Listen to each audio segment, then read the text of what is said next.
صلوا على خير البرية هاديا، صلوا عليه وعزروه ووقروه، والحمد لله الذي يهدي وما يهدي سواه ولا يعين وينصر. تمام قسم کی تعریفات حمد و ثنا اللہ رب العزت کے لیے لائق و زیبا ہے، جس کے قبض قدرت میں موت و حیات، عزت و ذلت، امیری اور غریبی، بیماری اور تندرستی اور ہر قسم کا نفع و نقصان ہے۔ بے شمار درود و سلام ہو محمد مصطفیٰ صلی اللہ علیہ وآلہ وسلم پر،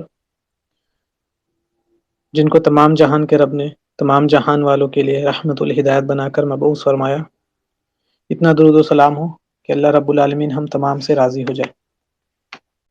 ہمارا جو ٹاپک چل رہا تھا وہ یہ کہ مکی دور میں صحابہ کرام کی جو جماعت ہے، قرآنی آیات کے ذریعے سے ان کی جو اصلاح ہو رہی تھی، ان کے عقیدے کی اور تربیت ہو رہی تھی، اس کے تعلق سے ہم بات کر رہے تھے، اور اس پہ ہم نے بات کی کہ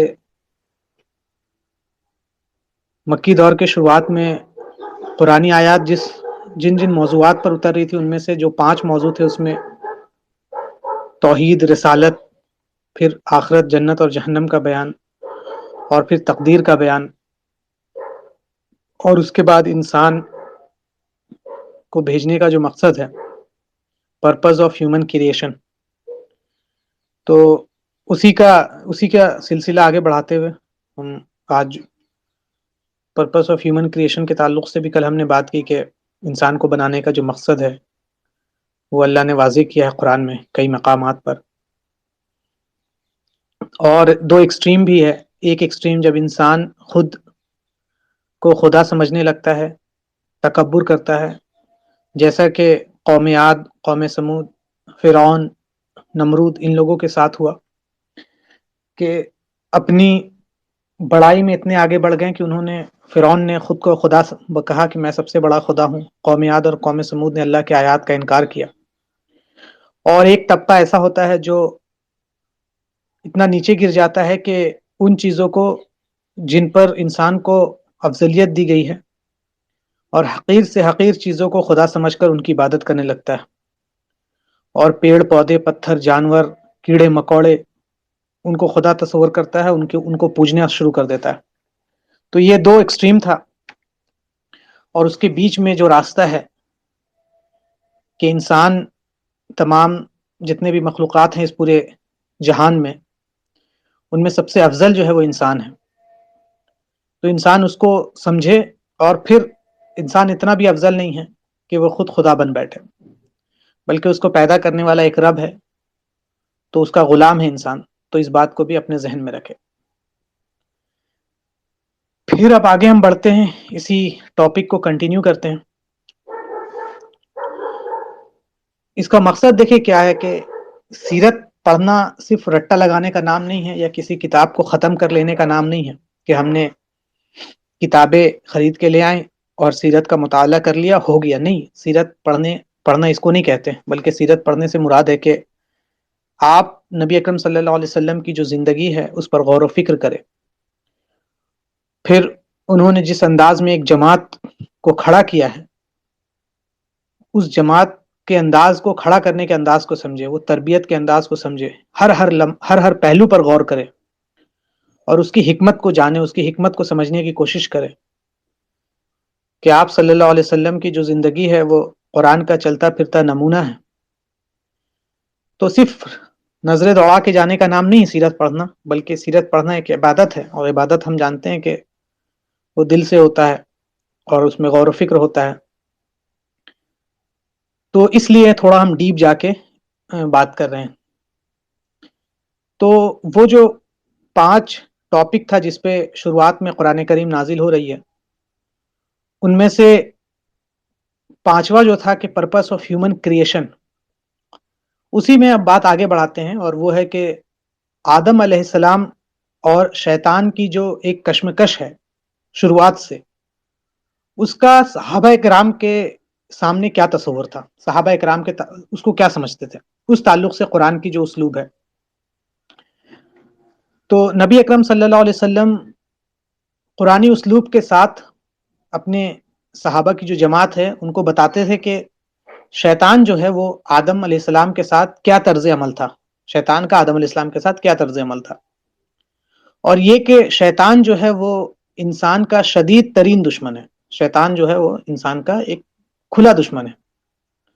اور جس نے یہ کوشش کی تھی کہ تمام نوع انسانی کے جو باپ ہے حضرت آدم علیہ السلام ان کو راہ راست سے ہٹانے کی اس نے کوشش کی تھی، جیسا کہ اللہ تعالیٰ قرآن میں فرماتا ہے، سورہ الاعراف کی آیت ہے کہ اے بنی آدم کہیں شیطان تمہیں فتنے میں نہ ڈال دے، جس طرح اس نے تمہارے ماں باپ کو جنت سے نکلوایا تھا جب اس نے ان دونوں کا لباس اتروایا تھا تاکہ ان کی شرمگاہیں دکھا دے، بے شک وہ اور اس کا قبیلہ تمہیں دیکھتا ہے جہاں سے تم انہیں نہیں دیکھ سکتے، بے شک ہم نے شیطانوں کو ان لوگوں کو دوست بنا دیا ہے جو ایمان نہیں لاتے۔ تو یہاں پر ایک وارننگ کی طرح ہے کہ دیکھو کہیں شیطان تمہیں فتنے میں نہ ڈال دے، اور تمہارے جو باپ دادا رہے مطلب حضرت آدم علیہ السلام ان کو بھی اس نے بہکانے کی کوشش کی تھی۔ اور اللہ دوسری جگہ پہ اللہ فرماتا ہے کہ وہ بولا پس اس وجہ سے کہ تو نے مجھے گمراہ کیا ہے، شیطان نے، تو میں ان لوگوں کو گمراہ کرنے کے لیے تیرے سیدھے راستے پر ضرور بیٹھوں گا۔ شیطان اللہ سے کہہ رہا ہے کہ تو نے مجھے گمراہ کیا تو میں تیرے بندے کو گمراہ کرنے کے لیے تیرے سیدھے راستے پر ضرور بیٹھوں گا، پھر میں ان کے سامنے سے اور ان کے پیچھے سے اور ان کے پاس ضرور آؤں گا، اور ان کے دائیں سے اور ان کے بائیں سے، تو ان کی اکثریت کو شکر گزار نہیں پائے گا۔ تو شیطان یہ کہہ رہا ہے کہ میں انسانوں کو بہکانے کے لیے ہر کوشش کروں گا، سامنے سے، آگے سے، پیچھے سے، بائیں سے، ہر ممکن کوشش کروں گا۔ تو جب اللہ کے رسول صلی اللہ علیہ وسلم قرآنی اسلوب سے صحابہ کرام کی جماعت کو یہ بات بتا رہے ہیں کہ شیطان کا کیا رویہ ہے، تو یہ گفتگو سن کر شیطان کو نہ دیکھنے کے باوجود بھی صحابہ کرام یہ محسوس کرنے لگے تھے کہ شیطان ان کے تعاقب میں لگا ہوا، ان کے پیچھے لگا ہوا، اور ان کے آگے سے، پیچھے سے، بائیں سے، دائیں سے شیطان ان کو اپنی گرفت میں لینے کے لیے کوشش کر رہا ہے اور انہیں گناہ کرنے پر ابھار رہا ہے، اور ان کے وہ خواہشات کو بیدار کرنا چاہتا ہے۔ تو یہ جو ایک خوف یا ایک خطرہ جو محسوس ہو رہا تھا صحابہ کرام کی جماعت کو، تو اس کی وجہ سے وہ جماعت ہمیشہ یہ کوشش کرتی تھی کہ اپنے دشمن شیطان کے حملوں سے آگاہ رہیں، پہلے سے تیار رہیں، اور وہ نیک اعمال میں بہت زیادہ کرتے تھے، نیک اعمال، تاکہ شیطان کے حملے سے بچ سکیں اور شیطان کے چالوں کو ناکام کر سکیں، اور نیک اعمال میں سبقت کرنے کی وجہ سے یا نیک اعمال میں خوب آگے بڑھنے کی وجہ سے وہ یہ سمجھتے تھے کہ اس کی وجہ سے ہم شیطان کو کوئی راستہ نہیں دیں گے، اور شیطان کو کوئی راستہ نہیں ملتا تھا۔ ایک وجہ یہ ہوا کہ اس طرح سے تربیت جو کی گئی، اس سے صحابہ کرام کی جو جماعت تھی وہ شیطان کے فتنے سے ہمہ وقت خوف میں رہتی تھی کہ کہیں وہ مجھے اللہ کے راستے سے بھٹکا نہ دے، تو جس سے وہ ہمیشہ اللہ کو راضی کرنے کے لیے کوشش کرتی تھی، ہمہ وقت نیک اعمال کے لیے کوشش کرتی تھی۔ اور حضرت آدم علیہ السلام کا شیطان کے ساتھ جو پیش ہونے والا واقعہ ہے، قرآن میں کئی مقام پر اللہ نے بیان کیا، کسی جگہ اللہ نے اس کو تفصیل سے بیان کیا، جیسے سورہ اعراف ہے، اس کے بعد تھوڑی تفصیل کہیں اور بیان کی، جیسے سورہ ہجر میں ہے، سورہ بنی اسرائیل میں ہے، سورہ طٰہٰ میں ہے، سورہ صاد میں ہے۔ لیکن یہ جو کئی مقامات پر اس کی جانب محض اشارہ کیا گیا ہے، اور یہ جو اسلوب ہے قرآن کا، یہ کثرت سے قرآن میں پایا جاتا ہے۔ اور سورہ ابراہیم میں پھر اللہ تعالیٰ نے یہ بیان کیا کہ قیامت کے دن جو شیطان ہیں ان لوگوں کے بارے میں کیا موقف ہوگا، مطلب جو لوگ دنیا میں شیطان کو مانتے تھے یا شیطان کی باتوں پر چلتے تھے، یا جنہوں نے شیطان کو اپنا دوست بنا لیا تھا یا شیطانی کاموں میں ساتھ دیتے تھے۔ تو ایک یہ بھی ڈرانے والی بات ہے کہ جس کی وجہ سے دنیا میں ایک انسان غلط کام کر رہا ہے اور جس کو سپر پاور سمجھ کے کام کر رہا ہے کہ وہ سپورٹ ہوگا، اس کا انجام جب بتایا جا رہا ہے صحابہ کرام کی جماعت کو، تو ایک ہوتا ہے نا انسان کے بھائی انجام ہی اس کا خراب ہے، تو اس کے ساتھ اور بے رغبتی، بے تعلقی ہوتی ہے۔ اللہ تعالیٰ فرما رہا ہے کہ اور جب جنت اور جہنم کا فیصلہ کر دیا جائے گا تو شیطان کہے گا، آخر میں شیطان یہ کہے گا کہ بے شک اللہ نے تم سے سچا وعدہ کیا تھا، مطلب اللہ نے جو وعدہ تم سے کیا تھا کہ نیک اعمال کرو گے تو جنت ہے، اور میری پیروی کرو گے تو راہ راست سے بھٹک کر جہنم میں جاؤ گے، تو وہ وعدہ سچا تھا، اور میں نے جو تم سے وعدہ کیا تھا اس کی میں نے خلاف ورزی کی ہے، میرا تم پر کوئی زور نہیں تھا۔ وہ اپنا پلہ جھاڑ لے گا اور کہے گا کہ میرا تم پر کوئی زور نہیں تھا، میں نے تمہیں کوئی زبردستی نہیں دیا، میں نے تو تمہیں بس سجیشن دیا تھا، یہ کہ میں نے تمہیں دعوت دی تھی اور تم نے میری بات مان لی، تم اپنے مکلف تم خود ہو، تم اتھارٹی رکھتے ہو اپنے ہاتھ پر، اپنے پیر پر، تم نے بات مانی ہے، میں نے تو بس تمہیں ایک سجیشن دیا تھا، دعوت دی تھی، چنانچہ تم مجھے ملامت نہ کرو یا مجھے برا بھلا مت کرو، بلکہ اپنے آپ کو ملامت کرو، کیونکہ تم آج اپنے کرنی کی وجہ سے یہاں پہنچے، میرے وجہ سے نہیں پہنچے، میں تمہارا فریاد رس نہیں ہوں اور نہ تم میرے فریاد رس ہو، بلا شبہ میں تو اس کا انکار کرتا ہوں جو تم کچھ اس سے پہلے مجھے شریک ٹھہراتے تھے، مطلب تم اللہ کے برابر مجھے ٹھہراتے تھے، تم بتوں کو پوچھتے تھے، میں اس کا انکار کرتا ہوں۔ پھر شیطان خود کہے گا کہ بے شک مطلب ظالموں کے لیے دردناک عذاب ہے۔ تو دیکھیں شیطان نے اپنا پلہ جھاڑ لیا اور شیطان نے کہہ دیا یہاں پر کہ بھائی میرا تم سے کوئی تعلق نہیں، میں تو تمہیں دعوت دیتا تھا تو تم اپنا سمجھو۔ تو یہ جب ان کو بتایا جا رہا ہے انجام شیطان کا، تو اس سے بھی ایک تربیت ہو رہی ہے کہ شیطان کے وسوسوں سے دوری اختیار کرنا، اس کے لوبھ اور لالچ میں پھنسنا نہیں ہے، کیونکہ انجام بتا دیا گیا ہے کہ اگر اس کے لوبھ لالچ میں پھنس جاؤ گے تو وہ سارے لوبھ لالچ وہ دھوکا ہے، وہ کل قیامت کے دن اس دھوکے کا پول کھل جائے گا، اللہ نے قرآن میں صاف بیان کر دیا۔ پھر سورہ اعراف میں آدم علیہ السلام اور شیطان کا واقعہ بیان کیا گیا ہے کہ اے آدم تو اور تیری بیوی جنت میں رہو اور تم جہاں سے چاہو کھاؤ پیو، تم دونوں اس درخت کے قریب مت جانا ورنہ تم دونوں ظالموں میں سے ہو جاؤ گے۔ تو پھر شیطان نے ان دونوں کو بہکانے کے لیے، کیونکہ شیطان کا ایک شروع سے جب آدم علیہ السلام کی تخلیق سے تو احادیث میں آتا ہے اس کے تعلق سے، تو ان کو بہکانے کے لیے ان کے دل میں وسوسہ ڈالا تاکہ ان کی شرمگاہیں ظاہر ہو جائے اور جو ان سے چھپائی گئی تھی۔ تو شیطان نے کہا کہ تمہارے رب نے تمہیں صرف اس لیے روکا ہے کہیں تم دونوں فرشتے نہ بن جاؤ، مطلب تم اگر اس درخت کو کھا لو گے تو تم فرشتے بن جاؤ گے، کہیں تم دونوں ہمیشہ رہنے والے نہ ہو جاؤ، مطلب اٹرنل ہو جاؤ۔ اور اس نے ان دونوں کے سامنے قسم کھائی اور بے شک میں تم دونوں کا خیر خواہ ہوں، شیطان نے اس طرح سے بہکایا کہ میں تم دونوں کے لیے خیر خواہ ہوں، تو چنانچہ شیطان نے ان دونوں کو دھوکہ دے کر پھسلا دیا۔ پھر جب ان دونوں نے اس درخت کا پھل چکھا تو ان دونوں کے شرمگاہیں ان پر ظاہر ہو گئیں اور وہ دونوں اپنے اوپر جنت کے پتے چھپانے لگے تاکہ سطر ڈھانک سکے، اور ان کے رب نے ان کو آواز دی کیا میں نے تمہیں اس درخت سے نہیں روکا تھا اور میں نے تمہیں یہ نہیں کہا تھا کہ شیطان تم دونوں کا کھلا دشمن ہے؟ تو انہوں نے کہا اے ہمارے رب ہم نے اپنے اوپر ظلم کیا، اگر تو ہمیں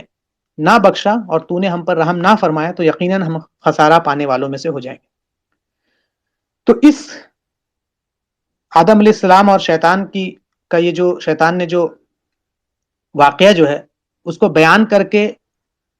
یہ بتایا جا رہا ہے کہ انسان کے لیے ضروری ہے کہ وہ اپنی تاریخ کی معرفت حاصل کرے، اپنی ہسٹری کے بارے میں جانے، اس لیے نہیں کہ غم کرنے کے لیے یا افسوس کرنے کے لیے، ہائے توبہ کرنے کے لیے نہیں، بلکہ اس سے عبرت حاصل کرے۔ قرآن کے دوسرے واقعات کی طرح بھی حضرت آدم علیہ السلام کے ساتھ شیطان پیش آنے والے واقعوں میں بے شمار لیسنز ہمارے لیے۔ یہ انسان کی جو نسل ہے، انسانی نسل کو بتاتا ہے کہ تمہاری ابتدا کیا تھی، مطلب تم کہاں سے، تمہارا اسٹارٹنگ پوائنٹ کیا تھا اور تمہاری انتہا کیا ہوگی، مطلب تمہارا اوریجن کیا ہے اور تمہارا انتہا کیا ہوگا، اور اللہ نے تمہیں اس زمین پر کیوں بھیجا ہے، اس زمین میں تمہیں کیا کردار ادا کرنا ہے، واٹ از یور پرپس اس دنیا میں بھیجے جانے کا، اور پھر اس زمین پر جو تمہیں کام کرنا ہے اس کے لیے جو راستے ہیں، جو طریقے ہیں، وہ تمہیں کون سا اختیار کرنا ہے، کون سا راستہ اختیار کرنا، کون سا طریقہ اختیار کرنا، اور پھر یہ جو زمین کا پورا کام ہوگا اس میں تمہیں کون کون سی چیز ہے جو تمہارے اس سفر میں رکاوٹ پیدا کریں گی، اور وہ جو رکاوٹ آئیں گی تو تمہیں ان رکاوٹ سے بچنا کیسے، اور کس طرح سے ان رکاوٹ سے بچ جانا ہے۔ یہ لیسن ہے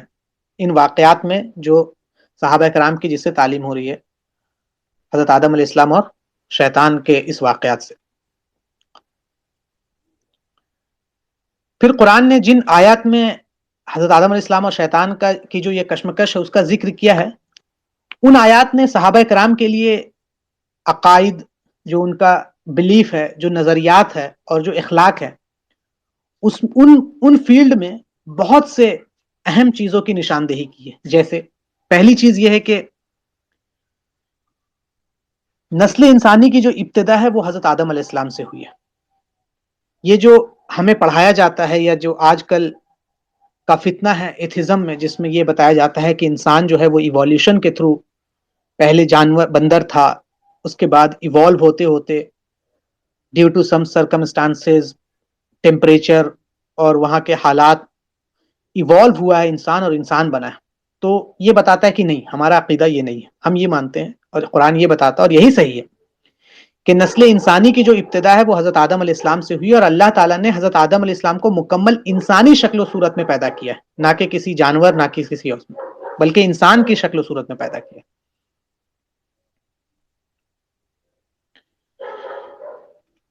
اور اس نے نسل انسانی وجود میں آئی ہے۔ تو انسان جو نسل بنی ہے تو وہ کسی ایولیوشن تھیوری کی بنیاد پر نہیں بنی ہے، بلکہ آدم علیہ السلام شروع سے انسان ہے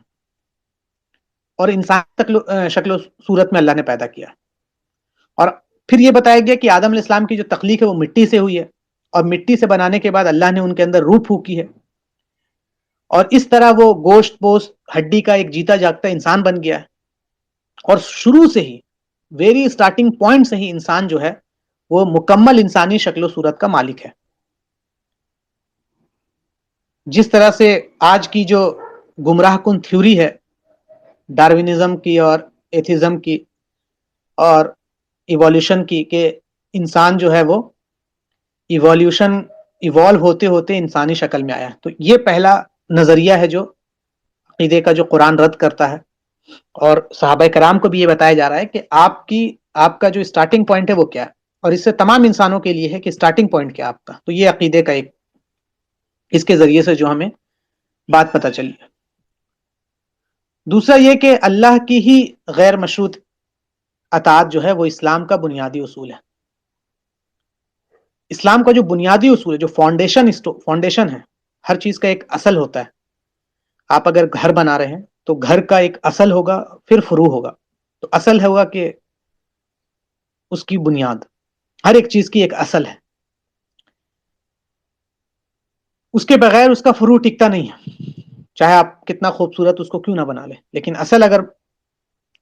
ہر ایک چیز کی ایک اصل ہوتی ہے جو اس کو ڈیفائن کرتا ہے، جو اس کو بتاتا ہے۔ تو اسلام کا جو بنیادی اصول ہے وہ ہے کہ صرف اللہ کی غیر مشروط اطاعت کی جائے گی۔ اللہ تعالیٰ نے فرشتوں کو حکم دیا کہ آدم کو سجدہ کرو، چنانچہ جو فرشتے تھے وہ بغیر کسی تاخیر کیے، بغیر ہچکچاہٹ کے، اللہ کے اس حکم کے آگے حضرت آدم علیہ السلام کے سامنے سجدہ ریز ہو گئے۔ یہ تعظیمی سجدہ تھا، اللہ کا حکم تھا، اور حضرت آدم کی جو عظمت ہے اور فضیلت کا اعتراف کرتے ہوئے ان کے حضور سجدہ تکریم کی صورت میں جھک گئے۔ دیکھا جائے تو فرشتوں کا جو تعلق ہے وہ اللہ کے نہایت مقرب بندوں میں، بہت جو ہمہ وقت اللہ تعالیٰ کی تسبیح بیان کرتے ہیں، ہمہ وقت عبادت میں لگے ہوئے ہیں، ہمہ وقت، لیکن پھر بھی فوراً اللہ کے حکم کی وجہ سے آدم علیہ السلام کے سامنے سجدہ میں گر گئے، اور اس وقت تک آدم علیہ السلام سے کوئی ایسی عبادت بھی ظاہر نہیں ہوئی تھی، مطلب آدم علیہ السلام نے کوئی ایسی عبادت بھی نہیں کی تھی جس سے فرشتوں کی عبادت سے وہ افضل ہوتی۔ اصل میں سجدہ کرنے کا حکم اللہ کی طرف سے ہوا تھا، تو اللہ کا حکم تھا، لہٰذا کسی بھی کوئی تردد کیے بغیر، بغیر کسی تاخیر کیے بغیر، نکتہ چینی کیے بغیر، بغیر اس کے پیچھے کی حکمت جانے کے بغیر اس کی تعمیل انتہائی ضروری ہے۔ تو اس کے ذریعے سے یہ لیسن دیا جا رہا ہے کہ یہی اسلام کا اصول ہے اور مسلمان کی شان ہے کہ وہ فوراً اپنے رب کی اطاعت کرتا ہے، بغیر کسی تردد کے، بغیر کسی لیٹ ہو کے، بغیر کسی تاخیر کے اس کا حکم بجا لاتا ہے۔ اس کی جو یہ اطاعت ہے غیر مشروط ہوتی ہے، چاہے اس کا انسان کا عقل اس بات کو تسلیم کرے یا نہ کرے، اس کے چاہت کے اکارڈنگ ہو یا نہ ہو، وہ اس کا حکمت سمجھتا ہو یا نہ سمجھتا ہو، اس کا کوئی سائنٹیفک فائدہ اس کو نظر آتا ہو یا نہ نظر آتا ہو، اللہ کا حکم ہے تو پھر اس کے لیے وہ ہے کہ اس کو اس کی بندگی کرے، اس کو فالو کرے، اس کے سامنے سر تسلیم خم کر دے۔ یہ بنیادی اصول ہے۔ لا الہ الا اللہ، تمام الہ جو ہے وہ صرف اللہ ہے، اللہ ہی کی بندگی کی جائے گی، تمام تر غلامی جو ہے وہ اللہ کی جائے گی، اور اللہ کا جہاں حکم آ جائے گا وہاں سر تسلیم خم کر دیں۔ یہ دوسرا جو لیسن ہے جو ہمیں حضرت آدم علیہ السلام اور شیطان کے واقعے سے ملتا ہے۔ تیسرا جو لیسن تھا وہ صحابہ کرام کو یہ دیا جا رہا تھا، اور اس کے ذریعے تمام انسان کو، وہ یہ کہ انسان جو ہے وہ خطا کا پتلا ہے۔ انسان آدم علیہ السلام سے جو واقعہ اوپر بیان کیا گیا، غلطی سرزد ہوئی تھی، تو جس سے صحابہ کرام نے یہ بات سمجھ لی تھی کہ انسان جو ہے اس سے غلطی ہونا کوئی بعید نہیں ہے۔ انسان کی جو تخلیق ہی ہے وہ ایسے مزاج پر، ایسے فطرت پر ہے کہ اس سے غلطی کا سرزد ہو جانا ناممکن ہے، ممکن ہے، مطلب ایسا ہو ہی نہیں سکتا کہ انسان سے غلطی نہ ہو۔ اللہ نے انسانی فطرت میں ایسے میلانات رکھے ہیں، ایسے رجحانات رکھے ہیں اس کے فطرت میں، ایسی خواہشات اس کے اندر ڈیولپ ہے جو اس کی کمزوریاں ہیں، اور اس کی وجہ سے شیطان نہایت آسانی سے انسان کو اپنے وسوسوں کا شکار بنا لیتا ہے، اور شیطان انسان کے سامنے گناہ کے راستے کو بہت خوبصورت بنا کر پیش کرتا ہے، اور چونکہ انسان کے اندر ایسی چیزیں موجود ہیں جو ان کی طرف راغب ہوگی تو وہ ہو جاتا ہے، آسان ہو جاتا ہے شیطان کے لیے انسان پر اٹیک کرنا۔ تو اس سے بتایا بھی جا رہا ہے کہ انسان اپنی کمزوری بھی سمجھے، کہ جب انسان اپنی کمزوری سمجھے گا تو ہی پھر اس کمزوری سے بچنے کی کوشش کرے گا، تو ہی اس کمزوری کو شیطان کے اٹیک سے بچانے کی کوشش کرے گا۔ یہ کمزوری بھی جاننا بہت ضروری ہے، یہ بہت اہم چیز ہے۔ تو یہ سمجھنا کہ انسان جو ہے وہ خطا کا پتلا ہے۔ انسان کی فطرت میں یہ رجحانات، یہ خواہشات ہونے کا یہ بالکل مطلب نہیں ہوتا ہے کہ انسان اپنے آپ کو حوالے کر دے ان خواہشات کے، ان رجحانات کے، بلکہ ایک مسلمان کے لیے ضروری ہے کہ وہ ان پر کنٹرول کرے،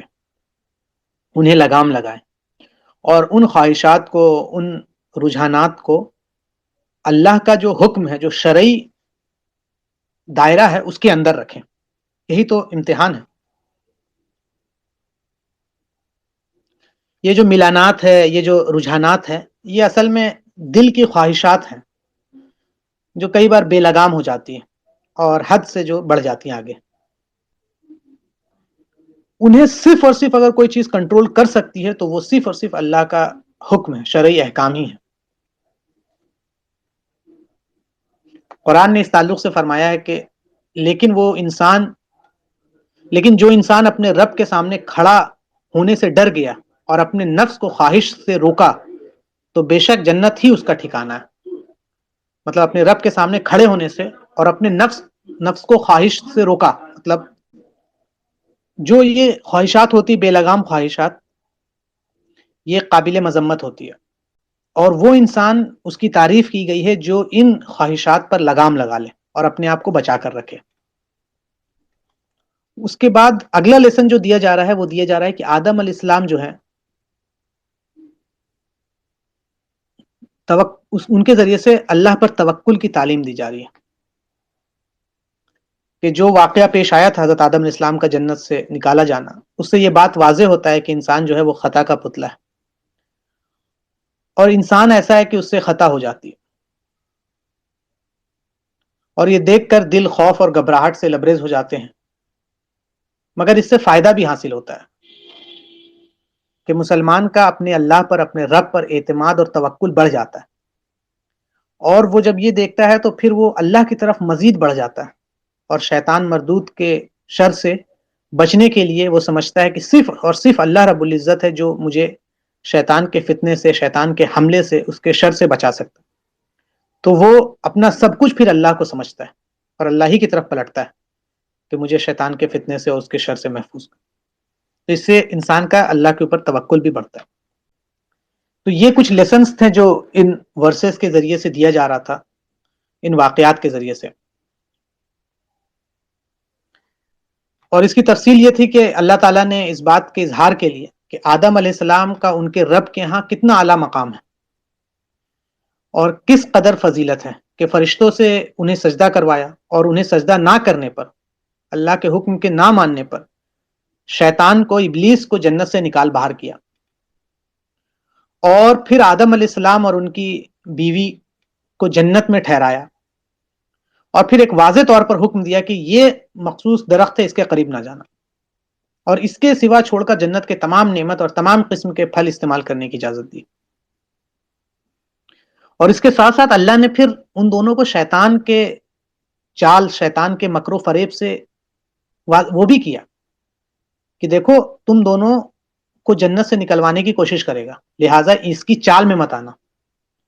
اس کے باوجود شیطان انہیں فریب دینے اور بہکانے میں کامیاب ہو گیا، اور ان دونوں نے اس درخت کا پھل کھا لیا، اور شیطان اس ذریعے سے انہیں جنت سے نکلوانے میں کامیاب ہو گیا۔ تو آدم علیہ السلام اور شیطان کا یہ جو واقعہ ہوا، اور آدم علیہ السلام جو جنت سے نکال کر دنیا پہ آئے ہیں، تو اس کی وجہ سے صحابہ کرام کے دلوں میں اس ناپاک دشمن ابلیس کا ایک خوف پیدا ہوا، اور یہ خوف یہ تھا کہ کہیں یہ ہمیں بھی راہ راست سے نہ بھٹکا دے،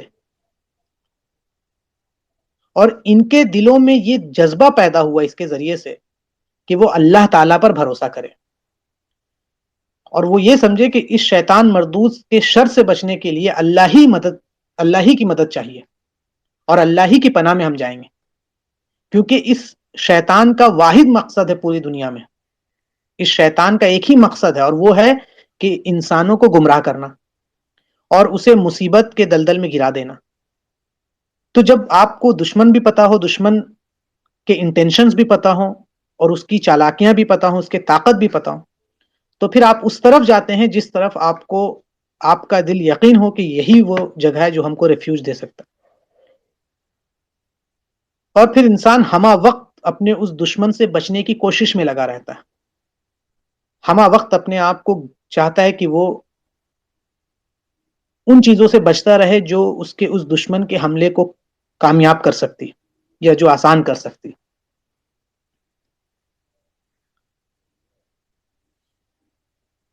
اور صحابہ کرام نے یہ حقیقت جو ورسز سے اخذ کی ہے وہ یہ ہے کہ اللہ تعالیٰ فرما رہا ہے کہ بے شک میرے بندوں پر تیرا کوئی زور نہیں ہے، اور آپ کا رب کارساز کافی ہے۔ تو اللہ کہہ رہا ہے کہ میرے جو بندے ہوں گے اس پر تیرا کوئی زور نہیں چلے گا۔ پھر اللہ تعالیٰ دوسری جگہ پہ فرما رہا ہے کہ بے شک ان لوگوں پر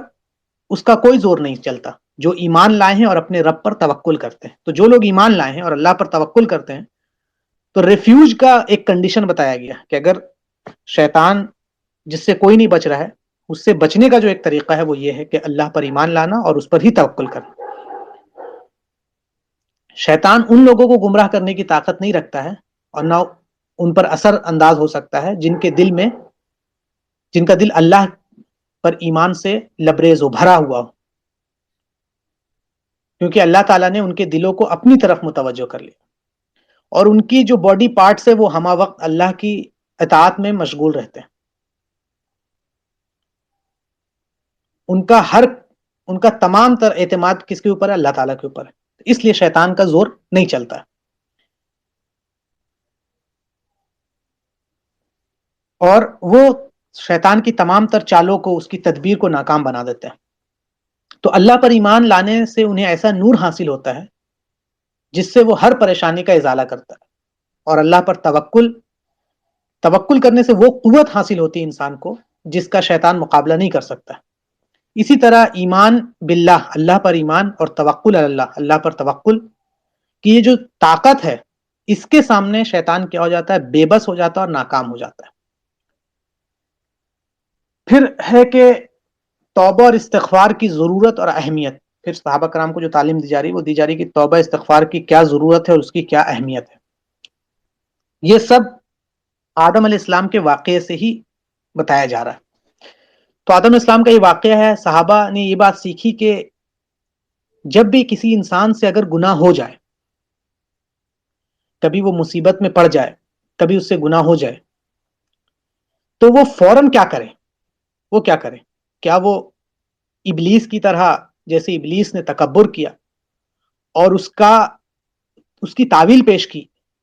نہیں، بلکہ وہ فوراً اللہ تعالیٰ کی طرف پلٹے، اللہ سے معافی مانگے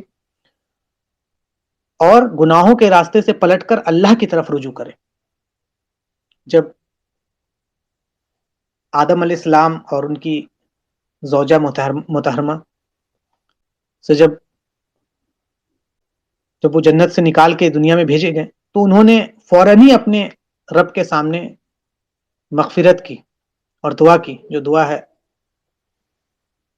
ربنا ظلمنا انفسنا، کہ اے ہمارے رب،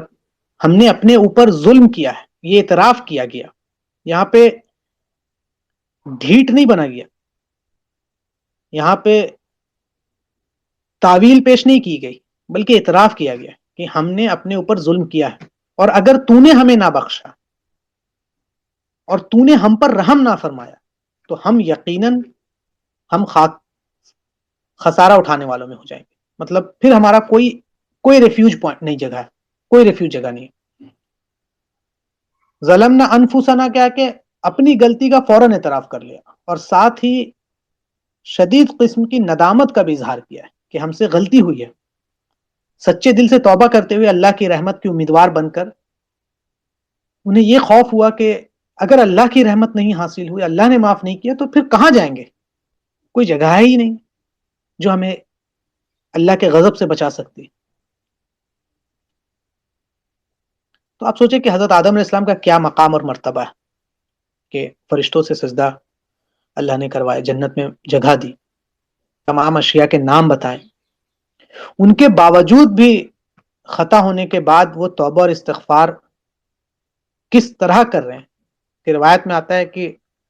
سب سے زیادہ جو توبہ استغفار کیا ہے وہ حضرت آدم علیہ السلام نے کیا. تو آپ سوچیں باقی جو اولاد آدم ہیں وہ اس سے کیوں کر بری ہو سکتی؟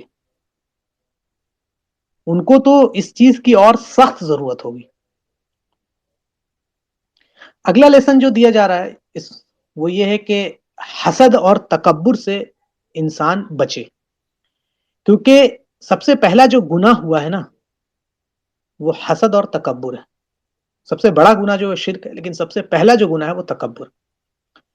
اس لیسن سے تو ابراہیم علیہ السلام نے آدم علیہ السلام کے معاملے میں جو کچھ بھی کیا، اور ابلیس نے حضرت آدم علیہ السلام کے معاملے میں جو کچھ بھی کیا، اس کی ایک بنیادی وجہ یہ ہے کہ حسد اور تکبر. تو گناہ کا جو آغاز ہوتا ہے نا وہ تکبر سے ہوتا ہے. ابلیس نے بھی خود آدم علیہ السلام سے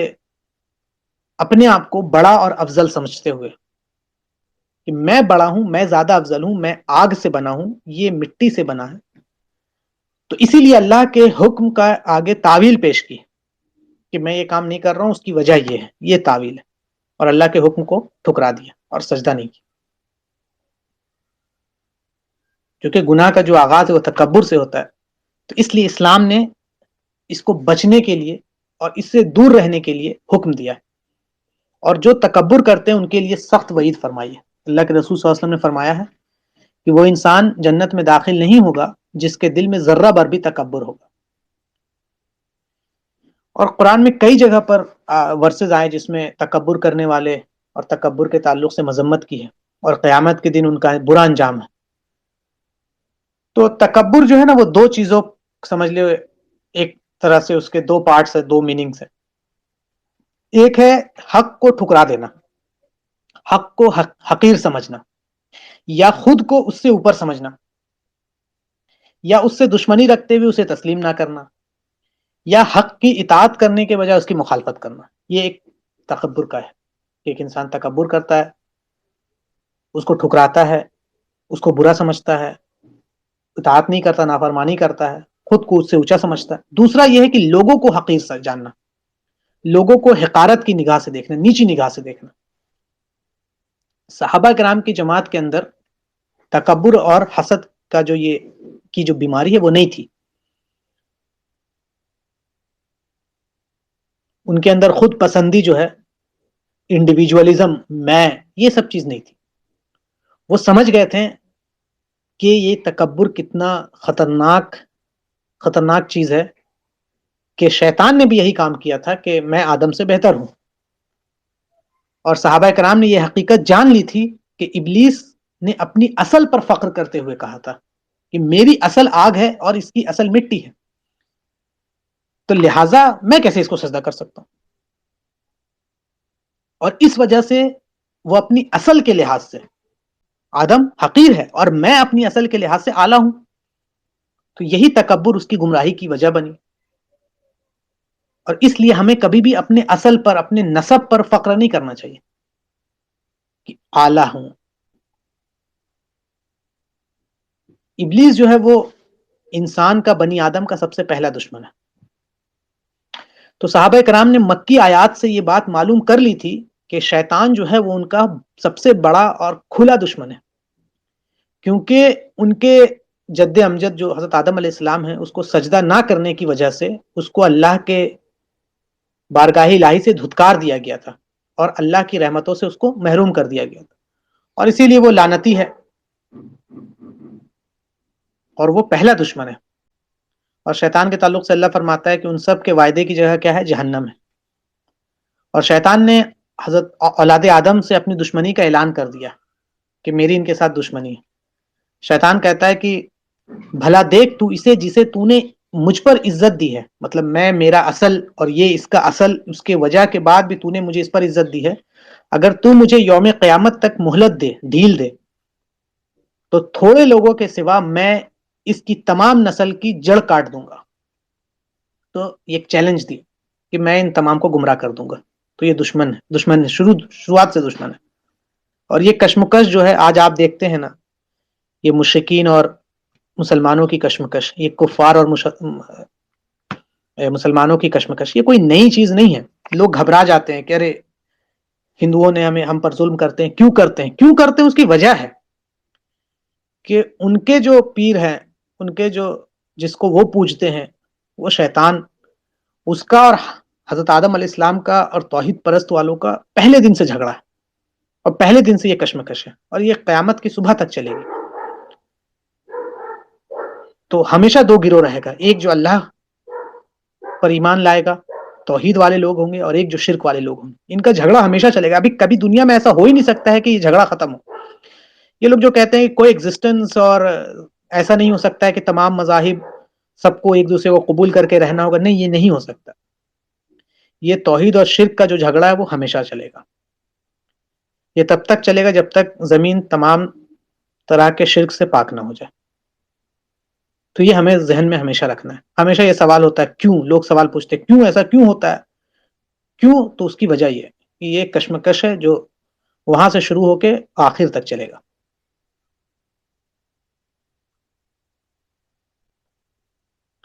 شیطان نے اولاد آدم کو بہکانے کے لیے، اس کو گمراہ کرنے کے لیے اپنا جو عزم ہے اس کو اظہار کر دیا، اور اللہ سے مہلت مانگی ہے کہ مجھے قیامت تک زندہ رکھ تاکہ میں اپنا یہ جو وعدہ ہے، اپنا عزم جو ہے، اس کو پورا کر سکوں. تو اللہ کے اس فرمان سے یہ بات اچھے سے واضح ہو جاتی ہے کہ ابلیس جو ہے وہ آدم علیہ السلام اور اولاد آدم کا شدید ترین دشمن ہے. جیسا اللہ تعالیٰ فرما رہا قرآن میں کہ اس نے کہا میرے رب،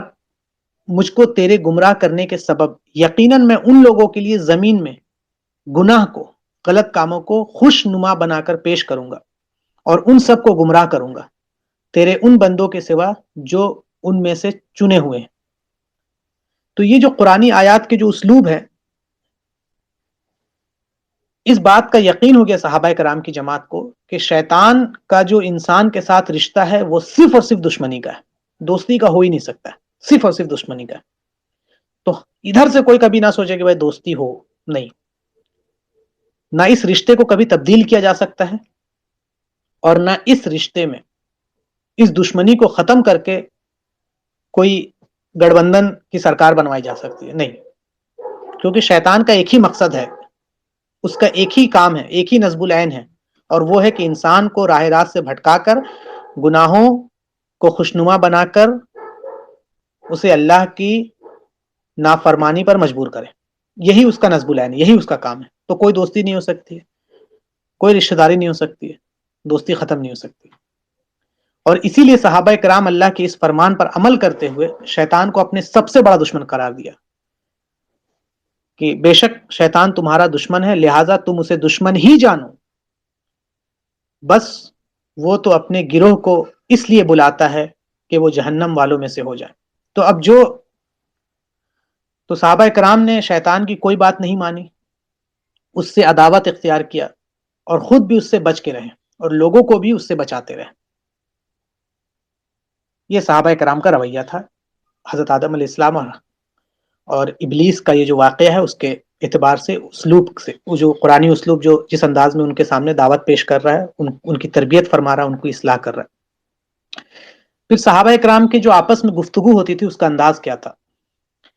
شیطان کے اس حملے سے، شر سے بچنے اور اس کے جو جال ہے، اس کی جو چالیں ہیں، اس کو ناکام بنانے کے لیے صحابہ کرام نے جو راستے اختیار کیے تھے وہ کیا ہے دیکھتے ہیں. اور میرے بندوں سے کہہ دیجئے کہ وہ بات کہیں تو احسن ہو، بے شک شیطان ان کے درمیان فساد ڈالتا ہے، بلا شبہ شیطان انسان کا کھلا دشمن. تو اللہ تعالیٰ نے اپنے رسول صلی اللہ علیہ وسلم سے فرمایا کہ وہ اہل ایمان کو یہ حکم دے دیں کہ وہ اپنے گفتگو میں عمدہ کلام اور پاکیزہ کلمات کا استعمال کرے. اگر انہوں نے ایسا نہیں کیا تو پھر شیطان کیا کرے گا کہ ان کے دلوں میں ایک دوسرے کے لیے، آپس میں مسلمان کے لیے نفرت اور بغض پیدا کر دے گا. ایک چھوٹی سی بات، کہنے کا انداز ہوتا ہے، بات آپ صحیح کہہ رہے ہیں لیکن آپ کا انداز ایسا ہوگا کہ جو دوست بننا والا تھا وہ دشمن بن جائے گا. بات آپ کی صحیح ہے، آپ کی دعوت بھی حق ہے، لیکن آپ کا انداز ایسا ہے جس نے دوستی کو دشمنی میں پلٹ دیا. اگر انہوں نے ایسا نہ کیا تو شیطان ان کے دلوں میں ایک دوسرے کے خلاف نفرت اور بغض پیدا کر دے گا، اور جس سے وہ ایک دوسرے کے کیا بن جائیں گے؟ دشمن بن جائیں گے. شیطان تو انسان کا کھلا اور بدترین دشمن ہے، اور اس کا تو نصب العین یہی ہے کہ وہ اللہ کو انسان ایک دوسرے کے دشمن بن جائے اور ان میں پھر لڑائی ہو، جھگڑا ہو. صحابہ نے اسی وجہ سے اپنے باہمی معاملات میں، صحابہ آپس میں جو معاملات ہوتے تھے، ڈیل کرتے تھے، ان معاملات میں ہمیشہ اعلیٰ اخلاق اختیار کیا. اپنے جتنے بھی معاملات ہوتے تھے اس میں صحابہ کرام اعلیٰ اخلاق اختیار کرتے تھے. ہر اس راستے کو کاٹتے تھے جو راستہ دلوں میں بغض اور نفرت پیدا کر سکے. اللہ تعالیٰ فرما رہا ہے کہ برائی کو اس طریقے سے دور کیجئے جو احسن ہو، اور ہم اسے خوب جانتے ہیں کہ وہ بیان کرتے ہیں. اور آپ کہیں اے میرے رب، میں شیطانوں کے وسوسوں سے تیری پناہ مانگتا ہوں، اور اے میرے رب، میں اس سے بھی تیری پناہ مانگتا ہوں جو میرے پاس حاضر ہو. دوسرے کی بدسلوکی، بد اخلاقی کے جواب میں انسان کو کوشش کرنا چاہیے کہ وہ درگزر سے کام لے اور اس کے سامنے پھر عمدہ اخلاق اور اچھے برتاؤ کا مظاہرہ کرے. اس کے تعلق سے شیخ احمد موسیٰ جبریل حفظہ اللہ اپنے درس میں فرماتے ہیں کہ دعوت کی جو بنیاد ہے، جو اصل ہے، وہ حسن اخلاق پر رکھی گئی ہے، لینینسی پہ رکھی گئی ہے. اور دعوت کا جو میکسیمم پارٹ ہے وہ لینینٹ ہے، حسن اخلاق ہے، بہتر ہے. لیکن اس میں ہارشنس بھی ہے، اس میں سختی بھی ہے، لیکن میکسیمم پارٹ اور ابتدا کیا ہے؟ وہ حسن اخلاق پر ہے، اچھے برتاؤ پر ہے. اور انسان اگر اس انداز میں کوشش کرے تو دشمنی جو ہے وہ دوستی میں، اور نفرت کیا ہے؟ محبت میں بدل جائے. اور پھر آگے کہ اے میرے رب، میں شیطانوں کے ان وسوسوں کے شر سے بچنے کے لیے تیری پناہ میں آتا ہوں جو کہ شر اور فساد اور باطل ترغیب دیتے ہیں، جو راہ حق سے دور کرتے ہیں. کیونکہ شیاطین خود نہ اچھا کام کرتے اور نہ لوگوں کو کرنے دیں گے، اور جس جگہ شیطان رہیں گے وہاں کوئی نفع بھی حاصل نہیں ہو سکتا ہے.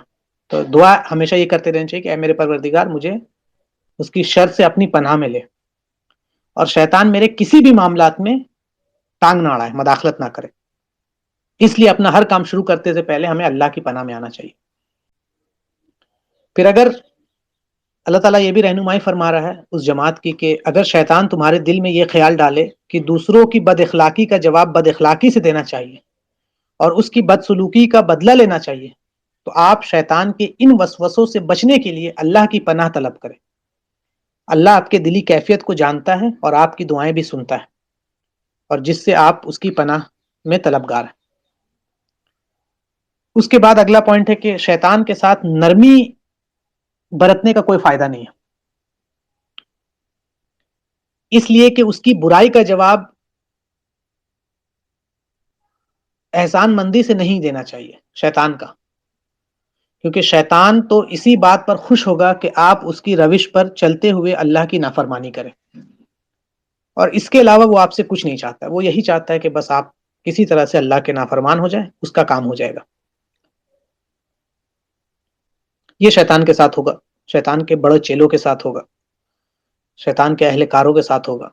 لیکن انسانوں میں سے اگر کوئی آپ کا دشمن ہے تو ان کے ساتھ آپ حسن سلوک اگر آپ احسان کریں گے تو اس کا فائدہ ہوگا، کہ اگر ہمارے ساتھ کوئی برا سلوک کرتا ہے تو ہمیں یہ کوشش کرنی چاہیے کہ ہم اس کے ساتھ اچھا کام کریں۔ تو قرآن مجید نے بڑے واضح انداز میں ہمیں یہ بتایا ہے کہ انسان اور شیطان کا آپس میں کیا تعلق ہے، شیطان کے شر سے محفوظ رہنے کے کیا کیا ذرائع ہیں، اس کے بعد شیطان کس کس طرح آدم علیہ السلام کی اولاد کو بہکاتا ہے، اور قرآن نے ہمیں یہ بھی بتایا کہ آخرت میں شیطان ان لوگوں سے برات کر لے گا، ان لوگوں سے دور کر لے گا، بولے میرا کوئی تعلق نہیں ہے، جن کو وہ گمراہ کیا تھا دنیا میں، اور جو لوگ شیطان کے خواب کو دیکھ کر شیطان کے آرمی بن گئے تھے اور ان کو لگ رہا تھا کہ شیطان کی دکھائی ہوئی دنیا ہی حقیقت ہے، اس کی سجائی ہوئی دنیا ہی سب کچھ ہے، اور اس پر ایمان لے آئے تھے، اور شیطان کے بنائے ہوئے دنیا پر ایمان لا کر اللہ کے ساتھ اللہ کی نافرمانی کر رہے تھے اور اہل ایمان کے ساتھ لڑ رہے تھے۔ تو آخرت میں ان کا انجام کیا ہوگا کہ شیطان ان سے کہے گا کہ جو اللہ نے وعدہ کیا تھا وہ سچا ہے، میرے اوپر کچھ نہیں آئے گا، میری ملامت مت کرو، اپنی ملامت کرو، میں نے تو تمہیں سجیسٹ کیا تھا، پیر پہ کلاڑی تم نے اپنی ماری ہے۔ اور بے شک ظالموں کے لیے کیا ہے، دردناک عذاب ہے۔ یہ ایک مختصر سا خاکہ ہے کہ ابلیس کی کیا حقیقت ہے اور اس کی دشمنی کو صحابہ کرام کس انداز میں لیتے تھے اور ان کا کیا تصور تھا صحابہ کرام کی، اور اس کے ساتھ ان کی تربیت فرمائی جا رہی ہے کہ کس طرح سے آپس میں کیسے رہنا ہے، کیونکہ شیطان یہی کوشش کرے گا کہ تم جو جماعت بنے ہو نا اس جماعت کو کیسے توڑا جائے، تو اس کے لیے وہ ایک دوسرے کے بیچ لے بغض، نفرت پیدا کرائے گا۔ تو اس لیے تم اس پتے کو کاٹ دو جس سے نفرت اور بغض پیدا ہوگا، وہ کیا ہے کہ بات کرو حسن اخلاق کے ساتھ، جب اختلاف ہو تو شرعی حدود میں اس کو ڈیل کرو، تاکہ آپسی تمہارا جو معاملہ ہو وہ مضبوط رہے، آپس میں محبت ہو، رحمہ بینہم والا معاملہ ہو جائے، کیونکہ شیطان یہ کوشش میں لگا ہوا ہے ہمہ وقت کہ وہ کس طرح تمہیں اللہ کے احکام سے ہٹا دے، اللہ کے راستے سے ہٹا دے اور تمہیں اللہ کا نافرمان بنا دے، اس کا یہی مشن ہے، اس کے علاوہ اور کوئی مشن نہیں۔ تو یہ ہمیشہ ہمیں یہی سمجھنا ہے کہ شیطان اور ان کے چیلوں کا جو ہے تو ان کے ساتھ کوئی سمجھوتا نہیں، کوئی دوستی نہیں، کوئی یاری نہیں۔ پھر شیطان کی آرمی بھی ہے جو اس کے اہلکار ہیں، کون ہے بھائی؟ تو جو اللہ کے شرک کی طرف لوگوں کو بلاتے ہیں، جو اللہ کے کفر کی طرف لوگوں کو بلاتے ہیں، جو اللہ کے باغی ہیں، اس کے دین کے دشمن ہیں، اللہ کے دین کے دشمن ہیں، جو نبی اکرم صلی اللہ علیہ وسلم کی دشمن ہے، یہ سب شیطان کے چیلے میں سے۔ تو ہمیں یہاں بھی نرمی نہیں برتنی،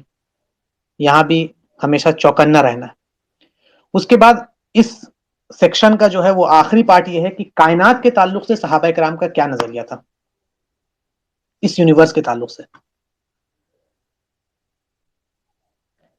اللہ کے رسول صلی اللہ علیہ وسلم نے صحابہ کرام کو مسلسل، آپ دیکھیں کہ یہ جو پوری تعلیم چل رہی ہے نا شروع سے، وہ دیکھیں قرآنی ورسز کی ہی روشنی میں چل رہی ہے، اور اس کے ذریعے سے جو پہلی جماعت ہے اس کے عقائد اور نظریات کی اصلاح ہو رہی ہے اور اس کی تربیت ہو رہی ہے۔ تو کائنات کے تعلق سے اس کا آغاز کیسے ہوا ہے یہ بھی صحابہ کرام کو بتایا جا رہا ہے، کہ اس کو قرآن میں اللہ تعالیٰ فرما رہا ہے کہ آپ کہہ دیجئے کہ تم واقعی اس ذات کا انکار کرتے ہو جس نے زمین کو 2 دنوں میں پیدا کیا اور تم اس کے ساتھ شریک ٹھہراتے ہو؟ وہ تو جہانوں کا رب ہے اور اس نے زمین میں اس کے اوپر مضبوط پہاڑ بنائے ہیں اس میں برکتیں رکھی ہیں اور اس میں رہنے والوں کے لیے اس کی غذاؤں کا ٹھیک ٹھیک اندازہ کیا ہے اور محتاجوں کے لیے یکساں طور پر یہ سارا کام 4 دنوں میں مکمل ہوا ہے۔ پھر وہ آسمان کی طرف متوجہ ہوا، جبکہ وہ دھواں تھا، تب اللہ نے اس سے اور زمین سے کہا کہ تم دونوں خوشی یا ناخوشی سے آؤ، تو انہوں نے کہا کہ ہم خوشی خوشی حاضر ہیں۔ پھر اللہ نے ان دونوں میں سے 7 آسمان بنا دیے اور ہر آسمان میں اس کا کام الہام کر دیا، اور ہم نے آسمان دنیا کو چراغوں سے، ستاروں سے زینت دی، وہ اس کی خوب حفاظت کی، یہ نہایت غالب، خوب جاننے والے کی تدبیر ہے۔ تو ان آیات کریمہ میں کائنات کی 3 حقیقت کی جانب اشارہ کیا گیا۔ پہلا یہ کہ آسمان تخلیق سے پہلے محض ایک دھواں تھا۔ زمین کی جو تخلیق اور اس میں جو سامان خوراک ہے، اس کو مہیا کرانے کا کام اللہ نے 4 دنوں میں کیا۔ اس کائنات کی جو اصل مادہ ہے، ابتدائی حالت، وہ دھواں تھا، اور اللہ نے 6 ایام پر زمین اور آسمان کی تخلیق فرمائی۔ اس کا بنانے والا اللہ تنہا یکتا ہے۔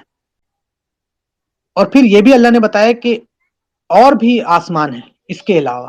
7 آسمان ہیں، 7 زمین ہیں۔ پھر اللہ نے ایک اہم حقیقت کو واضح کیا کہ جو کائنات ہے وہ ستاروں، سیاروں، پلانٹ، اسٹارز، مونز، اس کی شکل میں آنے سے پہلے کس حالت میں تھی۔ اور آج ہمارے پاس اتنے وسائل، اتنی ٹیکنالوجی ہے، ہم اتنا ایڈوانس ہو چکے ہیں، لیکن اس کے باوجود بھی ابھی تک ہم پورے اس یونیورس کا بہت کم حصہ ہم نے ابھی تک دیکھا، اپنے ہی سولر سسٹم یا اپنے ہی گیلیکسی کے آگے نہیں نکل پائے اور اس کی حقیقت تک نہیں پہنچے، اور کبھی پہنچ نہیں سکتے اگر اللہ نے ہمیں نہیں بتایا۔ اللہ فرمانا، میں نے انہیں نہ آسمانوں اور زمین کے پیدا کرنے میں گواہ بنایا اور نہ خود ان کے پیدا کرنے میں، اور میں گمراہ کرنے والوں کو مددگار بنانے والا نہیں۔ اللہ فرما رہا ہے کہ کائنات کا جو مادہ ہے، جس چیز سے وہ اصل بنی ہے، وہ ایک ہی ہے، اور پھر اللہ نے اس کی حقیقت کو بیان کیا۔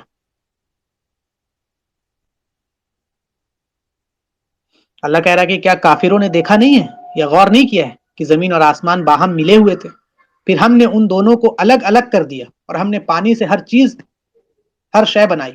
کیا ہم پھر بھی اس پر ایمان نہیں لاتے؟ تو اللہ کائنات کے تعلق سے بات واضح کر کے یہاں پہ بیان کر رہا ہے، اور ہمارا اس پر ایمان ہے۔ اب سائنس اس ترقی پہ ابھی پہنچی نہیں ہے، تو اب لوگوں نے کیا بنا دیا، سائنس کو سائنٹیفک بک بنا دیا کہ جو چیز بھی پروو ہوتا، دیکھیے یہ چیز تھا یہاں، کل کو وہ چیز اگر غلط ہو جائے تو پھر کیا جواب دیجیے گا؟ چاہے کچھ ہو، سائنس اس مقام اور مرتبے تک ابھی نہیں پہنچا ہے کہ اس کائنات کی حقیقت کو سمجھ سکے۔ اس کائنات کی جو صحیح حقیقت ہے وہ اللہ رب العزت نے خود اپنے سے بتایا ہے قرآن میں، اور ان آیات کے ذریعے سے صحابہ کرام کے لیے ایک بات واضح کی کہ اللہ ہی وہ ذات ہے جس نے زمین اور آسمان بنائے ہیں اور پہاڑ بنائے ہیں، سورج اور چاند اور ستارے بنائے ہیں، اور جتنے بھی اس کائنات میں الگ الگ حقیقت ہے اس کو بیان کیا ہے۔ پھر پہاڑوں کے متعلق اللہ نے تفصیل روشنی ڈالی ہے، پھر اس کے فائدے بیان کیے ہیں، پھر زمین کے فائدے بیان کیے ہیں، اور پھر اللہ کہہ رہا ہے کہ پھر اللہ ہی اس پہاڑوں کو ریزہ ریزہ کر دے گا۔ پھر سمندری دنیا کے بارے میں اللہ نے بات کیا ہے، پھر سمندر میں چلنے والے کشتیوں کا تذکرہ کیا ہے، پھر سمندر کے اندر جو دولت ملتی ہے، مطلب اس کا جو ریسورسز، اس کے بارے میں اللہ نے بات کیا، پھر جو نیچرل فینومینا ہے اس کے بارے میں بات کیا، جیسے لائٹننگ ہو گیا، اس کے بعد واٹر ویپر کا، کلاؤڈز کا فارمیشن ہو گیا، پھر رین فال کا معاملہ ہو گیا، یا پھر ونڈ کا معاملہ، ہوا کا معاملہ ہو گیا۔ اللہ فرما رہا ہے کہ اللہ وہ ذات ہے جو ہوائیں بھیجتا ہے، پھر وہ بادل اٹھاتی ہے، اور آج ہم پڑھتے ہیں یہ سب چیز واٹر سائیکل میں، پھر اللہ اسے آسمان میں جس طرح چاہتا ہے پھیلاتا ہے اور اسے ٹکڑے ٹکڑے کر دیتا ہے، پھر آپ بارش دیکھتے ہیں، اس کے اندر سے بارش نکلتی ہے، پھر وہ اپنے بندوں میں جن پر چاہتا ہے بارش برساتا ہے، تو وہ اس وقت خوش ہو جاتے ہیں۔ پھر اللہ نے اس کائنات اور اس کی زندگی کے حقیقت کے ساتھ ساتھ پھر اینیمل ورلڈ کے بارے میں بھی بات کی، پھر اس کے فائدے بتائے ہیں، کہ تم حیوانات سے، اینیمل بینگ، اس سے تم کیا فائدہ اٹھا سکتے ہو. اس سے سواری کا کام لے سکتے ہو، اس سے بوجھ اٹھوا سکتے ہو، اس کا دودھ تم پی سکتے ہو، اس کا گوشت تمہارے لیے فائدے مند ہے. پھر اس کے اون سے تم کھالوں سے اپنے لیے کپڑے بنا سکتے ہو. پھر تم اسے اپنا خادم بنا سکتے ہو، اس سے فائدہ اٹھا سکتے ہو. نبی صلی اللہ علیہ وسلم کے بعثت سے پہلے جو جاہلیت سوسائٹی تھی، وہ ان چیزوں پر، یہ جو کائنات ہے، یہ سورج ہے، یہ چاند ہے، یہ سیارے ہیں، اور یہ جو جانور ہیں، ان کے تعلق سے الگ الگ عقیدہ تھا. سورج کی طرف دیکھتی تو کہتی یہ خدا ہے. سورج کو پوجنے والے لوگ موجود ہیں، چاند کو پوجنے والے لوگ موجود ہیں، آگ کو پوجنے والے موجود ہیں، گائے کو پوجنے والے موجود ہیں، سور کو پوجنے والے موجود ہیں، کیڑے مکوڑے کو پوجنے والے موجود ہیں، بادل کو پوجنے والے موجود ہیں، بارش کو پوجنے والے موجود ہیں. تو یہ ایک الگ الگ تصور قائم تھا اور نظریات تھی، اور کوئی حقیقت کو نہیں سمجھتا تھا کہ کائنات کی کیا حقیقت ہے، اور اللہ نے کیا کیا نعمت دیا اور اس کا مقصد کیا ہے، ان نعمتوں کا،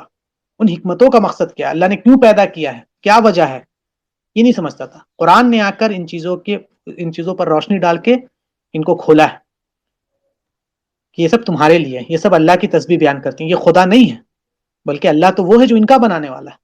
ساتوں آسمان اور زمین، یہاں سے ایک بات نکل کے آتی کہ ساتوں آسمان اور زمین، 7 زمین، تو ان ارتھ کے علاوہ بھی کہیں لائف ہو سکتی ہے. تو کل کو اگر کہیں اور لائف ملتا ہے تو ہم یہی کہیں کہ اللہ تو قرآن میں پہلے سے فرما. ہمیں نہیں پتا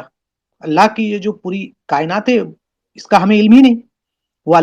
خود اللہ ہی جانتا ہے کہ اس کی کیا حقیقت ہے. ہم اتنے ہی جانتے جتنا اللہ نے ہمیں سکھایا ہے. اور جو مخلوق ان میں ہے، ان ساتوں آسمان اور ساتوں زمین میں جو مخلوق ہے، وہ سب اللہ کی تسبیح کر رہے ہیں، اور کوئی ایسی چیز نہیں ہے جو اس کے حمد کے ساتھ تسبیح نہیں کرتی. لیکن ہم اس کی تسبیح کو نہیں سمجھ سکتے.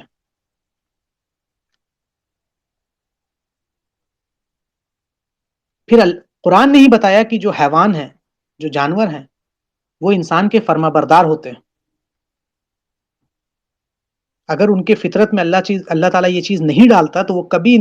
اس پر اپنا کنٹرول نہیں کر سکتا تھا. تو انسان کو ہمیشہ اللہ کا شکر ادا کرنا چاہیے کہ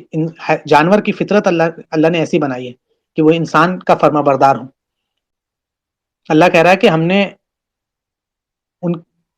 انہیں ان کے تابع کر دیا جانوروں کے تعلق سے. چنانچہ ان میں سے کچھ کی ان کی سواری کرتے ہیں، کچھ کو وہ کھاتے ہیں، اور ان کے لیے ان چوپایوں میں اور بھی فائدے ہیں اور پینے کی چیزیں ہیں، پھر بھی وہ شکر نہیں کرتے. تو کائنات کی حقیقت کھول کر صحابہ کرام کو اللہ تعالیٰ پھر ایک تعلیم اور نظریات جو ہے، اور عقیدہ کیا اسلام کا صحیح عقیدہ، اس کے ذریعے سے تعلیم و تربیت ہو رہی ہے. اور اللہ تعالیٰ تمام کو رزق دینے والا. اللہ کہہ رہا ہے کہ زمین پر چلنے والے ہر جاندار جو ہے اس کا رزق اللہ کے ذمے ہے، اور وہ جانتا ہے اس کی قرارگاہ اور اس کے دفن ہونے کی جگہ، اور ہر چیز واضح کتاب میں لکھی ہوئی ہے. اور پھر اس ورسز کے ذریعے سے قرآن نے کائنات اور اس کی پائی جانے والی تمام مخلوقات، اور اس میں جو بھی چیزیں ہیپن ہو رہی ہیں، جو بھی چیزیں ہو رہی ہیں، اس کے ذریعے سے صحابہ کے اندر ان کی جو نظریات ہے، ان کے جو افکار ہے، اس کو صحیح راستہ دے رہا ہے قرآن. اور پھر حقیقت بتا رہا ہے کہ یہ دنیا ہمیشہ والی نہیں ہے، بلکہ اس کو ایک دن ختم ہونا ہے. اور نبی صلی اللہ علیہ وسلم ان کے دلوں میں یہ بتا رہے ہیں کہ یہ دنیا کا انجام کیا ہوگا. یہ دنیا وہ نہیں ہے جو ہمیش رہے گی اور تم کو ہمیشہ یہاں رہنا ہے، بلکہ یہ دنیا جب ختم ہوگی تو کامیابی کہاں ملے گی، کامیابی کا راستہ کون سا ہے، تاکہ تم اپنی تمام قوت، تمام طاقت، تمام وسائل جو ہے اس راستے پر تم چلو جو راستہ کامیابی کا راستہ ہے. اب ایک انسان، اس سے کیا لیسنز ڈرائیو ہوتے ہیں، بس یہ آخری ہمارا پوائنٹ ہے، پھر یہ ٹاپک ختم ہوگا، کہ دنیاوی زندگی جو ایک انسان کی، وہ کتنی لمبی کیوں نہ ہو جائے، لیکن اس کا جو اینڈ ہے وہ ختم ہونا ہی ہے. دنیا کا سامان کتنا بڑھ کیوں نہ جائے، وہ ہمیشہ کم ہی ہے، حقیر ہی ہے.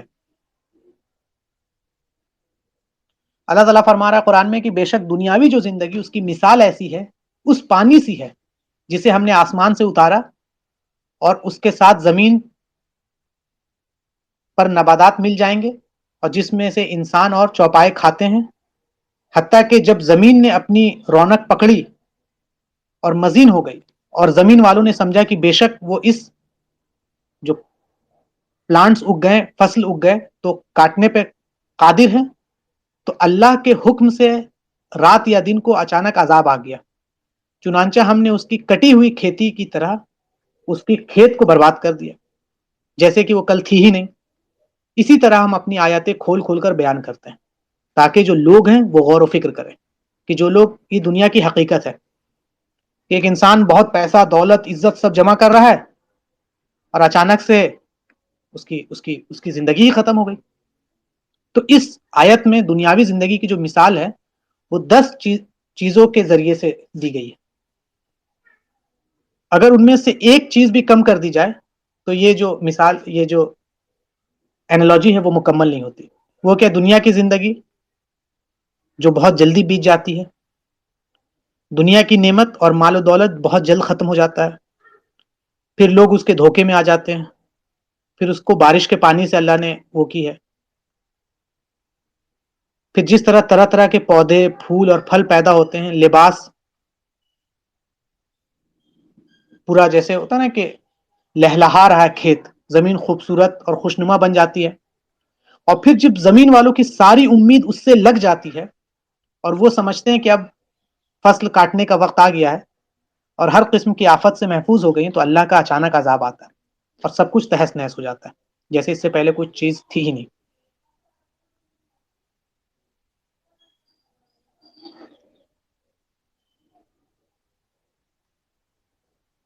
پھر اللہ تعالیٰ کہہ رہا ہے کہ جان لو کہ دنیاوی زندگی محض کھیل تماشا اور زینت ہے، اور آپس میں فخر کرنا اور ایک دوسرے پر اموال اور اولاد کی کثرت جتانا، اس کی مثال ایسی ہے جیسے بارش کے اس کے پیدا شدہ جو کسان ہیں وہ خوش ہوتے ہیں، اور پھر وہ بارش آتی ہے، پھر وہ خشک ہو جاتی ہے، پھر وہ ان کا چہرہ وہ ہو جاتا ہے، اور آخرت میں کفار کے لیے شدید عذاب ہے۔ تو دنیاوی زندگی کی مثال کیا بیان کی گئی ہے کہ یہ سامان تفریح ہے، جو اس میں پتہ نہیں کہ بادل آیا، شیطان یہ فارمر خوش ہو گئے اور بہت امید جگا لی، پھر وہ چلا گیا، وہ برسا ہی نہیں، تو پھر چہرہ لٹک گیا۔ تو یہ دنیا کی زندگی جو ہے وہ کوئی ایسی نہیں جس کی تمنا کی جائے، جس کے پیچھے انسان لگ جائے، بلکہ اس کی اصل جو ہے وہ آخرت ہے، اس کو ہمیشہ اس کے لیے کوشش کرنی ہے۔ دیکھنے میں بہت خوبصورت ہے دنیا کی زندگی، بہت خوبصورت، لیکن اس کی کوئی حقیقت نہیں ہے۔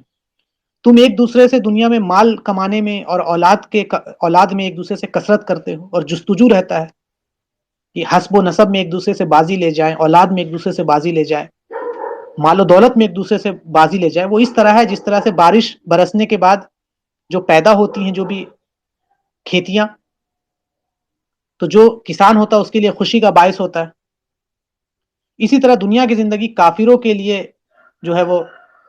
شادمانی کا سبب بنتا ہے۔ وہ دنیا میں بہت زیادہ شوقین ہوتا ہے، بہت زیادہ، اور جس طرح سے فصل اگتا ہے اور خشک ہو جاتا ہے، کوئی فائدہ نہیں دیتا ہے اور چارے میں تبدیل ہو جاتا ہے، اسی طرح ان کا دنیا کا انجام بھی ہے کہ فنا اور زوال ہے، ختم ہونے والی ہے۔ دنیا کے ختم ہونے پر آخرت کا آغاز ہے۔ اسی لیے اللہ نے ہمیں دنیا کی محبت سے بچنے کے لیے اور آخرت بہتر بنانے کی ترغیب دی۔ اور آخرت میں 2 ہی چیز ہے، 3 چیز نہیں ہے، 2 ہے، یا تو جنت یا جہنم، یا تو جہنم کا عذاب یا پھر جنت کے مزے۔ اب فیصلہ آپ کو کرنا ہے کہ آپ کا دنیا جیسا بیتے گا آخرت میں ویسا ہوگا۔ تو اس انداز میں صحابہ کرام کی جماعت کو تیار کیا جا رہا ہے کہ دنیا کی حقیقت ان کے سامنے کھول کے رکھ دی جا رہی ہے۔ اسی لیے آپ دیکھیں گے کہ صحابہ کرام کی جو جماعت ہے وہ دنیا کو بہت حقیر سے دیکھتے تھے۔ آپ دیکھیے کہ ان کو دنیا کمانے کی ان کے اندر کوئی طلب نہیں تھی۔ کوئی سیریا کا گورنر ہے، کوئی ایجپٹ کا گورنر ہے، جب ان کے گھروں پر جائیں تو آپ کو چٹائی کے علاوہ، کھجور کے علاوہ کچھ نہیں ملے گا۔ عمر بن خطاب اتنے بڑے راشدون خلافت، اتنا بڑا اس کے خلیفہ ہیں، لیکن دیکھے تو زمین پہ لیٹے ہوئے ہیں۔ کیونکہ ان کی تربیت اس طرح سے ہوئی تھی قرآنی اسلوب کے ذریعے کہ دنیا کی زندگی کچھ نہیں ہے ان کے آگے۔ کہ دنیا کی زندگی کی حقیقت نہیں ہے، اصل آخرت ہے. یہاں اگر مزہ مستی کرنا ہے تو پھر آخرت میں نقصان اٹھانا ہے، اور یہاں اللہ کے حکم کے تابع رہنا ہے، اللہ کے حکم کو مانتے ہوئے رہنا ہے، تو آخرت میں کامیابی ہے. تو صحابہ کرام نے دنیا کی اس حقیقت کو جان لیا تھا، اور نبی اکرم صلی اللہ علیہ وسلم انہیں ہمیشہ یہ یاد دہانی کراتے تھے اور سمجھاتے رہتے تھے کہ دنیا میں آنے کا مقصد کیا ہے، ذمہ داری کیا ہے، اور اللہ کے ہاں کیا مقام ہے. اور یہ باتیں صحابہ اکرام کی جماعت کے اندر، ان کے دلوں کے اندر، ان کے ذہنوں کے اندر پختہ ہو گئی تھی، اور انہوں نے اپنی ذمہ داری پہچان لی تھی. اسی کے لیے دیکھیں گے ان میں کا ہر کوئی موت کے لیے تمنا کرتا تھا. جب جنگ کی بات آتی تھی تو سب پہلے صف میں ہوتے تھے، لاکھوں کی فوج کے سامنے بھیڑ جاتے تھے، کیونکہ ان کو معلوم تھا کہ اصل زندگی اب شروع ہوگا، جیسے مرے اصل زندگی شروع ہوگی. اور آپ صلی اللہ علیہ وسلم کی یہی اعلیٰ تربیت کی بدولت ہی صحابہ کرام کے دل کے اندر دلیری، بہادری اور عظیمت پیدا ہوئی ہے. اور اسی تربیت کی وجہ سے ان کے اندر صلاحیت اور قوت پیدا ہوئی ہے، اور اسی کی وجہ سے وہ اسلام کے علم کو لے کر عرب سے نکل کر پورے عجم تک پھیلے. سستی اور کوتاہی ان کے قریب تک نہیں بھٹکتی تھی. ان کے دل میں اللہ کے علاوہ کسی اور کا خوف نہیں ہوتا تھا، کیونکہ ان کو معلوم تھا کہ حقیقت میں نفع اور نقصان پہنچانے والی ذات اللہ کی، اور کبھی بھی اپنے ذمہ داریوں سے اور فرائض سے غافل نہیں ہو سکتے تھے، اور ان کا مقصد آخرت کی کامیابی تھا. تو اس کے ذریعے سے دعوت میں جو لوگ کام کرتے ہیں نا، اللہ کے دین کی دعوت دیتے ہیں، اللہ کے نظام کی دعوت دیتے ہیں، ان کے لیے بڑا سبق ہے یہ، کہ وہ دنیا کی زندگی اور دنیا کے ساز و سامان میں غرق نہ ہو جائیں، اپنے دنیا کی محبت دل سے غالب نہ آج اکثر میں غالب آ چکی ہے. ہم میں سے اکثر لوگ جو ہیں وہ دنیا کے پیچھے بھاگتے ہیں. تھوڑی سی چیز مل جاتی ہے تو ہم چاہتے ہیں اور زیادہ ملے، دنیا میں چمٹے رہنا چاہتے ہیں، اور ہماری خواہش کم نہیں ہوتی. اور یہی وجہ ہے کہ امت کی جو ترقی ہے اور جو دعوت ہے اس میں ایک رکاوٹ ہے. اللہ سے دعا، اللہ ہم تمام لوگوں کے دلوں سے دنیا کی محبت نکالے، اور ہم تمام لوگوں کو اسی اسلوب کے ذریعے، اسی نہج پر اپنی تربیت کی توفیق دے، جس اسلوب اور جس نہج پر صحابہ کرام کی جماعت کی ہوئی تھی. تو یہ ہمارا وہ ٹاپک ختم ہوا جو مکہ کے ابتدائی سالوں میں قرآن کی آیات کے ذریعے سے صحابہ کرام کی جماعت کی تعلیم اور تربیت ہو رہی تھی. جو ہمارا ٹاپک جو ابھی چل رہا ہمارا تھا کہ مکہ میں قرآنی مکی دور میں عقائد اور نظریات کی تعمیر اور اصلاح. پھر اس کے بعد اب ہم جو شروع ہوگا وہ یہ خفیہ دعوت کا سلسلہ ختم ہوگا، اور اس کے بعد اب اعلانیہ دعوت شروع ہوگا. اور اعلانیہ دعوت میں سب سے پہلے آپ صلی اللہ علیہ وسلم اپنے گھر والوں کے بیچ میں جو دعوت آغاز کرتے ہیں. اس سے پہلے تک ایک ایک صحابہ کو الگ الگ انڈیویجول لیول پہ دعوت دی جا رہی تھی، اور اعلانیہ نہیں تھی بلکہ خفیہ دعوت تھی. اور پھر اس کے بعد جب دعوت اعلانیہ ہوتی ہے تو کفار اور مشرکین جو تھے ان کا ریاکشن کیسا آتا ہے، پھر انشاءاللہ تعالی ہم اس پہ اب آگے آنے والے ویکس پہ بات کریں گے. اللہ سے دعا، اللہ ہم تمام کی محنتوں کو قبول فرمائے. جب تک زندہ رکھ ایمان پر زندہ رکھ، جب خاتمہ ہو تو ایمان پر خاتمہ ہو. اللہ ہم تمام کو کہنے سننے سے زیادہ عمل کی توفیق دے. السلام علیکم ورحمۃ اللہ وبرکاتہ.